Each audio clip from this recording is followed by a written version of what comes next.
Bienvenue sur Dream Avenue, le podcast qui parle de magie et de stratégie. Je suis Charlotte, experte en marketing et communication, fondatrice de The Moonway Place. J'aide les entrepreneurs à développer leur business grâce à des stratégies alignées et qui leur ressemblent. Toutes les semaines, on se retrouve pour passer un moment hors du temps ensemble, pour faire une pause dans ton quotidien et t'autoriser à rêver. Nous allons explorer différents sujets ici, du mindset, du marketing, de la communication, de la spiritualité, des conseils, de l'inspiration, bref, tout pour que tu puisses créer un business solide, aligné et réaliser tes plus grands rêves. Installe-toi confortablement et laisse la magie t'emporter. Belle écoute! Hello ma chère étoile, bienvenue sur Dream Avenue dans ce nouvel épisode.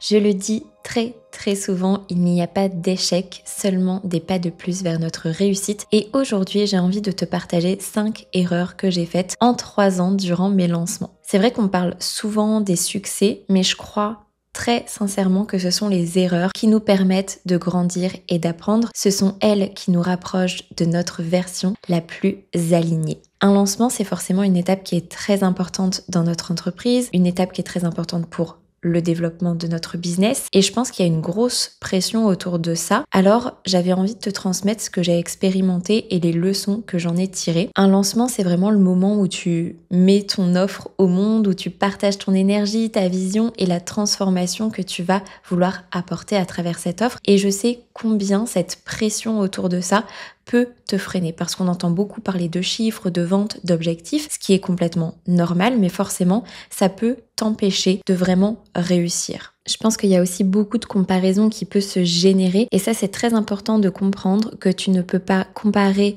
ton lancement numéro 11 avec le lancement d'une personne qui en a déjà fait 50 par exemple. Un lancement qui est réussi peut changer beaucoup de choses dans ton business, dans ton développement et dans ta vie personnelle aussi. Mais cette pression, cette comparaison et ce stress qu'il peut y avoir peut te faire commettre des erreurs qui au final ne sont pas toujours évidentes à reconnaître sur le moment. Tout ce que je vais te partager aujourd'hui n'est absolument pas là pour te faire peur, évidemment, mais vraiment pour te faire prendre du recul et pour te permettre aussi d'éviter ces erreurs que j'ai commises et surtout de faire des lancements avec plus de sérénité, de joie et de confiance parce que, au fond, c'est ça que je veux que tu retiennes, c'est que un lancement, c'est un moment de joie. Il était une fois 5 erreurs riches d'enseignements. Comme chaque semaine, je vais te partager le love de la semaine et aujourd'hui, je tiens à remercier Camille, l'une de mes clientes d'amour que j'ai eu le plaisir d'accompagner en one-to-one dans la Waystation. Charlotte, je ne pourrai jamais assez te remercier de m'avoir ouvert les yeux sur qui j'étais et ce que je voulais comme destin. Ton accompagnement est plus que professionnel, il permet de réfléchir à qui nous sommes et ce que l'on veut vraiment. Grâce à toi, je sais que tout est possible et que je n'ai plus le droit de me demander si je vais y arriver. S'il te plaît, fais-moi la promesse de ne rien changer et de donner cette force à autant de femmes que tu peux. Merci du fond du cœur Camille, tes mots me touchent extrêmement. C'est fou à quel point, et surtout en one-to-one et dans tous les espaces que je crée, j'ai vraiment un lien très puissant avec mes clientes et de les voir tellement évoluer au sein de mes accompagnements, de mes espaces, c'est juste extraordinaire. Et Camille est une femme juste incroyable avec des valeurs juste incroyables aussi, une vraie entrepreneur au grand cœur et ça a été un immense plaisir de t'accompagner. Comme je te l'ai dit, un lancement c'est un moment de joie. Avant de te parler des 5 erreurs que j'ai pu faire, je tiens à te rappeler qu'un lancement, ce n'est pas se mettre la pression, ce n'est pas subir, c'est avant tout prendre les rênes de son business en main. C'est vraiment le jour où tu dévoiles ton offre au monde, c'est le moment aussi peut-être où tu réouvres les portes de cette offre qui te tient tant à cœur et je pense qu'on peut vite oublier l'essence même de ça parce qu'on se met la pression et qu'il y a l'extérieur aussi qui nous met la pression. Il faut que tu vendes, il te faut plus de clientes, il faut faire rentrer de l'argent, il faut lancer plus vite, plus fort. Tout ça, ça vient créer une vibe qui va forcément te desservir parce qu'elle vient d'un sentiment de manque et ou des attentes des autres envers toi-même. Et ce qui se passe à ce moment-là, c'est que malgré tous tes efforts, toutes les stratégies, ton lancement aura forcément un goût amer parce que la confiance n'est pas là. Et sans confiance, tu vas déployer beaucoup d'énergie, ne pas la mettre au bon endroit, t'éparpiller, douter au moindre moment de creux et c'est là qu'un lancement peut devenir vraiment un enfer. Donc aujourd'hui, je veux vraiment que tu prennes conscience d'à quel point un lancement, c'est un beau moment. Il n'est pas censé être lourd même s'il y a beaucoup de choses à faire. Il n'est pas censé être stressant même si c'est une sortie de ta zone cocon. Prends du recul et reconnecte-toi au vrai pourquoi de ton offre, d'à quel point elle va transformer la vie de tes futures clientes, de tout ce que tu apportes et de toute cette magie. Erreur numéro 1, gérer un lancement et d'autres choses en même temps. Ça, je l'ai expérimenté il y a peu de temps, ça m'était déjà arrivé, mais je l'ai de toute évidence oublié. Avec mon départ au Canada, j'ai vraiment eu envie de rouvrir les portes de Destiny avant de partir pour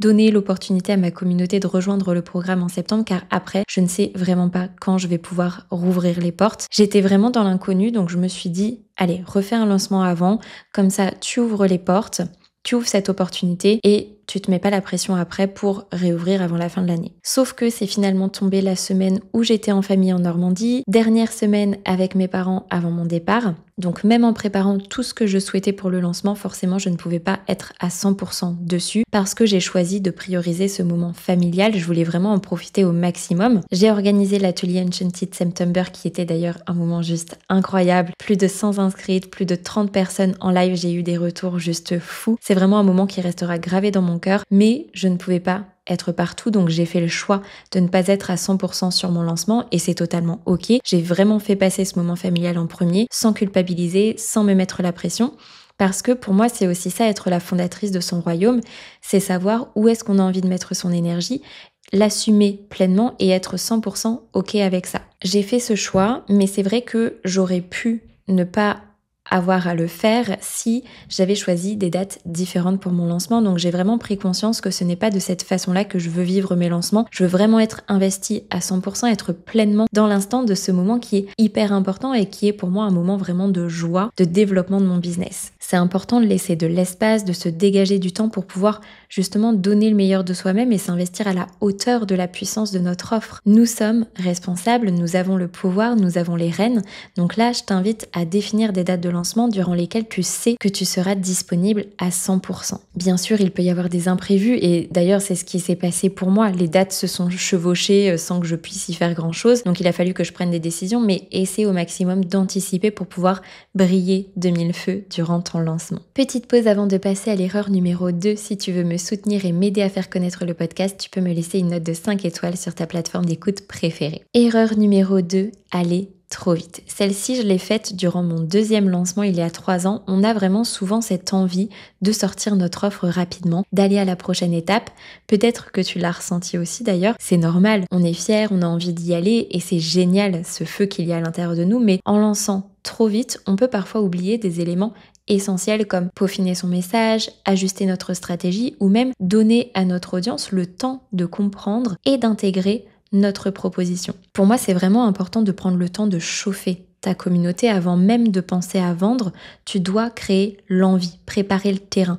Ton audience, elle doit vraiment comprendre qu'elle a un problème ou un besoin et que ton offre sera la solution parfaite pour y répondre. C'est le processus que j'appelle de pré-lancement et il permet en fait à tes prospects de se projeter et d'être mentalement prêt à passer à l'action dès que tu sors ton offre. Si tu ne prends pas ce temps-là, tu risques d'entendre des phrases comme « Oh, ça m'intéresse, mais je vais attendre un petit peu. Oh, c'est pas encore tout à fait le bon moment pour moi. » ou encore, ça peut être « Je ne suis pas encore prête. » Donc en d'autres termes, tu passes à côté de ventes qui auraient pu se conclure si tu avais pris le temps de créer cette connexion. Ça, maintenant, je le fais vraiment pour tous mes lancements. Je me fais une phase de pré-lancement pour que ma communauté puisse conscientiser son besoin et qu'au moment de la sortie de mon offre, les personnes soient déjà prêtes à acheter. La patience, c'est une vertu clé dans le lancement, donc prends le temps de bien structurer ta stratégie de pré-lancement, de vraiment nourrir ton audience et de la rendre réceptive en fait à ton message. Un lancement réussi, c'est avant tout une communauté, une audience qui est prête et qui a envie d'acheter. Et forcément, ça ne se fait pas en un claquement de doigts. Ça ne se fait pas en arrivant avec tes gros sabots en disant « Coucou, j'ai ça à vendre ». Laisse-toi de l'espace de construire ton lancement avec de l'intention, crée de l'attente, génère de la curiosité et sois prête aussi à répondre aux besoins de ton audience. Ça, c'est vraiment des éléments qui prennent du temps mais qui en valent vraiment la peine. Et c'est grâce à ce temps investi à ce moment-là que tu vas pouvoir en gagner après et que ton lancement va se passer avec beaucoup plus de fluidité avec le gros bonus de conserver ton énergie parce que tu auras préparé le terrain. Erreur numéro 3, me limiter. Ça, c'est vraiment la 3e erreur que j'ai faite lors de mes lancements et que beaucoup d'entrepreneurs commettent. c'est de se limiter. Cette limitation-là, elle peut prendre plusieurs formes. Ça peut être limiter le prix de son offre par peur de trop demander, par peur de ne pas vendre. Ça peut être limiter ses ambitions par peur de ne pas être à la hauteur, ou encore limiter sa visibilité parce qu'on ne veut pas prendre trop de place. Personnellement, c'est la dernière que j'ai faite. Je ne voulais pas trop briller, prendre trop de place, faire trop de bruit. J'avais encore cette peur de prendre ma place, de faire péter mes barrières. Peur aussi, je pense, du regard des autres, de potentiellement faire de l'ombre, d'offenser sans le vouloir, jusqu'au jour où j'ai vraiment pris conscience que c'est en prenant ma place, c'est en brillant moi-même que je vais éclairer la voie pour mes clientes, pour ma communauté. Je le dis très souvent, mais nous sommes les étoiles d'une même constellation et plus l'une de nous brille, plus on brille tout ensemble. Donc aujourd'hui, je ne me cache plus, je ne me diminue plus, je prends ma place, pas à 30%, pas à 70%, mais vraiment à 200%. Quand on se lance dans un nouveau projet, une nouvelle offre, on peut être envahi par le doute et c'est normal. Peut-être que tu te demandes est-ce que les gens vont réellement payer ce prix-là? Est-ce que mon programme mérite autant? Et si je n'ai pas encore assez de retours positifs? Ou peut-être que tu te dis je ne peux pas monétiser ça, c'est mon métier de cœur. Toutes ces petites questions, en fait, elles viennent nourrir cette peur de ne pas faire assez ou de ne pas mériter ce que tu proposes. Et forcément, si cette peur-là, elle est présente dans ton lancement, elle vient te freiner. Là, il est temps.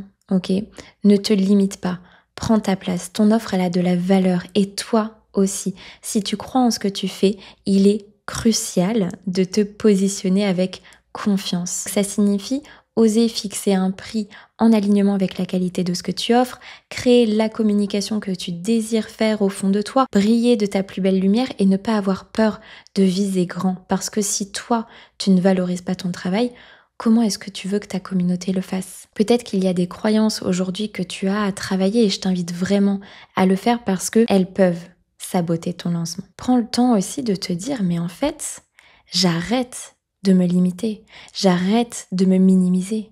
Il est temps, je prends ma place, j'y vais à 200%. Erreur numéro 4, ne pas assez communiquer, c'est un classique. Cette erreur-là, c'est vraiment un classique et ça m'est arrivé il y a 3 ans. J'avais vraiment cette peur d'ennuyer mon audience, de la bombarder de messages autour de mon offre, d'en faire trop, alors qu'en fait, pas du tout. Et je sais que cette fausse croyance, elle existe beaucoup et je pense qu'elle est liée à la peur de déranger, ce qui vient aussi chercher peut-être la peur de briller, de prendre réellement sa place, la peur de réussir peut-être aussi. Je sais qu'on peut facilement avoir l'impression qu'on parle trop de son offre, qu'on dérange, qu'on est trop présente, mais la réalité c'est que ton audience ne voit qu'une fraction de tout ce que tu fais. Entre l'algo des réseaux sociaux, les emails qui se perdent dans des boîtes de réception qui sont clairement bondées, les gens qui sont tout simplement distraits par leur propre vie, en fait la vérité c'est qu'ils n'ont probablement pas vu tous tes messages. C'est en répétant régulièrement ce que tu as à dire que tu feras des ventes.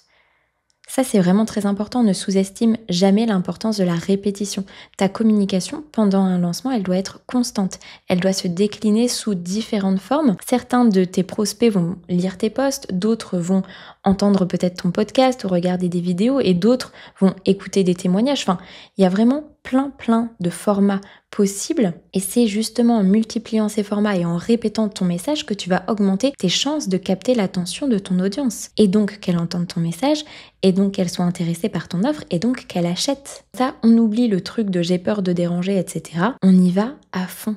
On se donne la chance de réussir. Très important aussi durant les moments de creux, car il y en a toujours quand on fait un lancement, continue de communiquer. Ne t'arrête pas, ne baisse pas les bras, rien n'est jamais terminé. Parce que je sais que ce moment de creux, il est souvent très challengeant, on se dit « Ah bah ça y est, il se passe plus rien, qu'est-ce que j'ai fait de mal, etc. » C'est le moment de se retrousser les manches, peut-être de sortir une nouvelle communication que tu n'avais pas forcément imaginée au début, mais en tout cas, tant que ton lancement n'est pas fini, rien n'est joué. Et souviens-toi que chaque graine que tu plantes aujourd'hui ne sera peut-être pas récoltée pour ce lancement-ci, mais elles peuvent l'être durant le prochain. Ce n'est pas du one-shot. Tu es là sur du long terme, ton offre elle est là pour du long terme. Un lancement n'est pas une fin, il est vraiment une étape du chemin. Ok ? Erreur numéro 5, gérer un lancement sans soutien. Cette erreur de vouloir tout gérer seul, elle est même très présente en dehors des lancements. Moi, je fais partie de la team qui adore faire beaucoup de choses toute seule parce que j'aime que ce soit fait à ma manière, etc. Donc, j'ai travaillé beaucoup là-dessus. Et honnêtement, je crois qu'on a toutes ce réflexe au début, surtout quand on est solopreneur, on pense qu'on peut tout faire, la création de contenu, la gestion des réseaux sociaux, le support client, les emails, les suivis. Et parfois, c'est possible, évidemment, hein, mais à quel prix? Pendant un lancement, la quantité de travail, elle est multipliée par 10.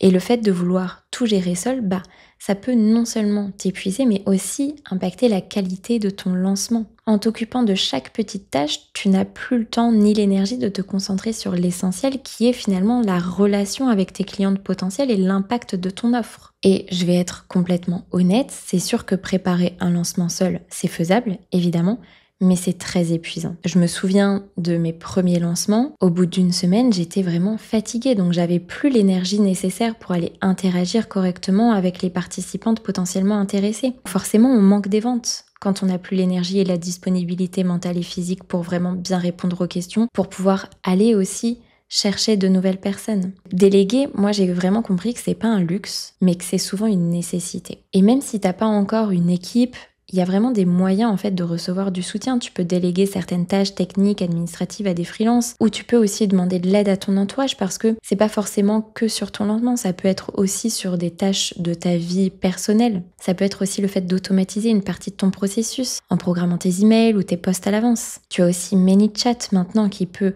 automatiser certains messages. Personnellement, j'adore faire des lancements, j'adore définir ma stratégie, etc. En fait, j'adore m'occuper de beaucoup de choses. Donc, ce que je fais, c'est que je définis ma stratégie en amont, je liste tout ce que je souhaite mettre en place, je définis ce que je peux automatiser et je note ce que j'ai envie de déléguer ou non. Et surtout aussi, je m'entoure de positivité. Parce que s'entourer, c'est pas simplement déléguer, c'est aussi trouver du soutien auprès de tes business friends, par exemple, auprès de ta mentor, ta coach, parce que c'est important en fait de ne pas être seul durant ce moment important. C'est important d'avoir des business friends qui te soutiennent, qui te demandent alors où est-ce que tu en es, qui viennent t'apporter leur aide si tu as besoin d'un coup de pouce. Et ça peut être aussi, encore une fois, de déléguer des tâches du côté personnel. Par exemple, quand je suis en lancement, mon chéri, il prend le relais sur beaucoup de choses à la maison. Donc vraiment, essaye de t'entourer pendant tes lancements et tu vas voir, ça va énormément changer ton mindset. Parce que tu ne seras pas seul, tu seras soutenu. Je pourrais parler des lancements pendant des heures parce que c'est un sujet que j'adore. Il y a tellement de choses à expérimenter, de moyens de vendre son offre. C'est d'une richesse juste incroyable. Et c'est vraiment ça que j'ai envie de te transmettre aujourd'hui. Teste, expérimente, lâche-toi, amuse-toi, tente de nouvelles choses pour trouver ce qui fonctionne pour toi. Et ça évoluera évidemment, mais amuse-toi et fais vraiment de tes lancements des moments de joie. Pour finir cet épisode avec de la magie, j'ai tiré une carte pour te partager le message de la semaine. J'ai tiré la carte de l'ambre. Que devenez-vous? Peu importe ce que vous étiez avant, assure l'ambre. Ce qui compte, c'est ce que vous devenez. L'ambre en est sûr, lui qui fut une épaisse et collante résine de pin au parfum de forêt. La résine de conifère est antiseptique et l'ambre conserve ses vertus protectrices. Il vous préserve sur le plan spirituel quand vous évoluez vers une nouvelle phase de votre vie. L'ambre qui renferme parfois une feuille demande qu'emporterez-vous en vous transformant? Qu'allez-vous inclure dans votre nouvelle essence? C'est le lieu où tout converge. Quand l'ambre entre dans votre vie, faites une pause. Écoutez à la fois votre cœur et votre tête pour imaginer votre devenir. Merci pour ta présence, pour ton écoute. Si tu veux me soutenir et aider à faire connaître le podcast, tu peux me laisser une note de 5 étoiles sur ta plateforme d'écoute préférée. Merci du fond du cœur aux personnes qui prendront le temps de le faire. Souviens-toi, tout est à portée de rêve. On se retrouve très bientôt sur Dream Avenue.